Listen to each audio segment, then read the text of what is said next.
Hey guys, welcome back to my channel official Nikita. আজকে এলাম আরেকটা নতুন ভিডিও নিয়ে। তো প্রথমে দেখিয়ে বুঝতে পারছো এটা মন্দিরের ভিডিও। তো আজকে আমি গেছিলাম কুটিলিঙ্গেশ্বর, যেখানে 1 কোটি শিবলিঙ্গ আছে সেখানে। তো সবচেয়ে মজার বিষয় হচ্ছে যে আমি যে জায়গাটাতে গেছি একদম পুরো গ্রাম। তো সেই গ্রামটাই তোমাদেরকে দেখানোর জন্য আমি ভিডিওটা করলাম। তোমরা সবাই আমাকে সাপোর্ট করো, like comment share and subscribe করো প্লিজ। আর ভিডিওটা দেখতে থাকো গাইজ। তোমরা বিশ্বাস করো, এই এই জায়গাটা দেখে না পুরো আমার বাড়ির কথা মনে পড়ে গেছিলো। যেরকম বাড়িতে বাগান, সবজি গাছ, সব ফুল ক্ষেত সবগুলো আছে, এভরিথিং এখানেও আছে। তো আমি বেঙ্গালুরু আসার পর ফার্স্ট টাইম এই জায়গাগুলো দেখছি। দেখো তোমরা কি সুন্দর, আমাদের আসামের মতো পুরো। এখানে দেখো ধনিয়া, এইসব হচ্ছে ধনিয়া। আমাদের বাড়িতে যেরকম খেতে করে না ধনিয়া খেতে, সেম টু সেম ধনিয়া। সেম টু সেম ধনিয়া বলতে এটা ধনিয়াই খেতে হচ্ছিল।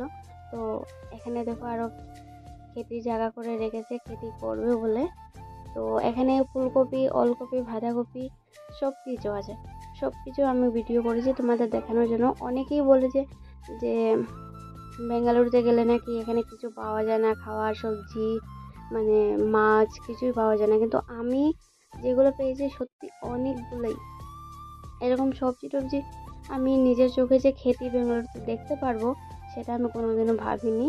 যাই হোক, এটা এই রাস্তা দিকে নাকি সবাই যায় না, আমরাই গেছিলাম এই রাস্তা দিকে। তো এখানে দেখো ফুল, গেন্দা ফুল, এখানে গেন্দা ফুল খেতে করেছে।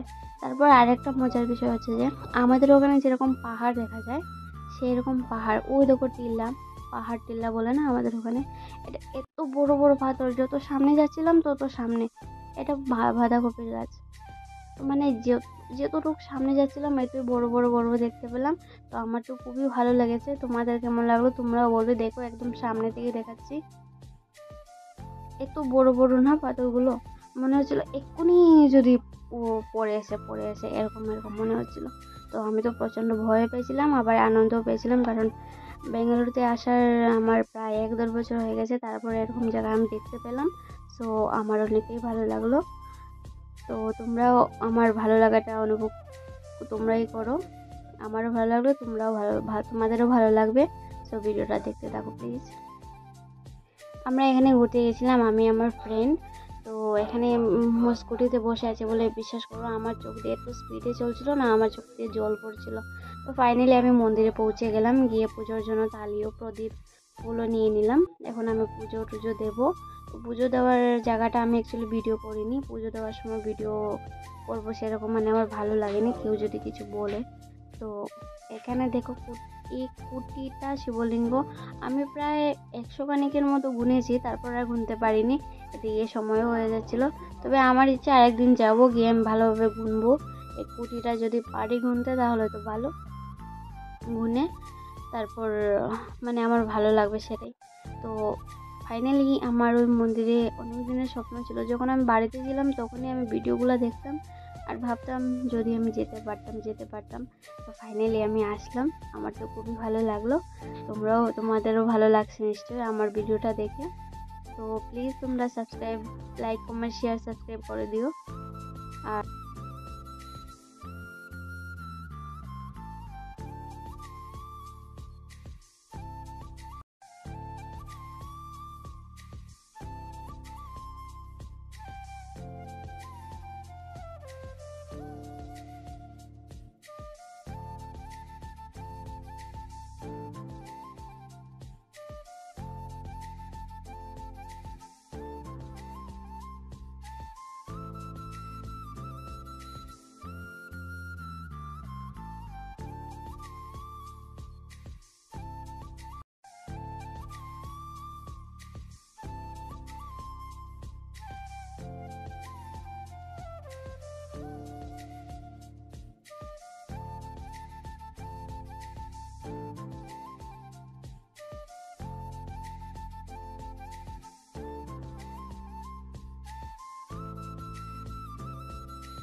এখানে আমি তোমাদের একটা কথা বলছি যে এই পুরো জায়গাগুলো দেখছো যে পায়ের নিচে এত রৌদ্র হচ্ছিল না, তো পায়ের নিচে অনেকটা জ্বালা করছিল।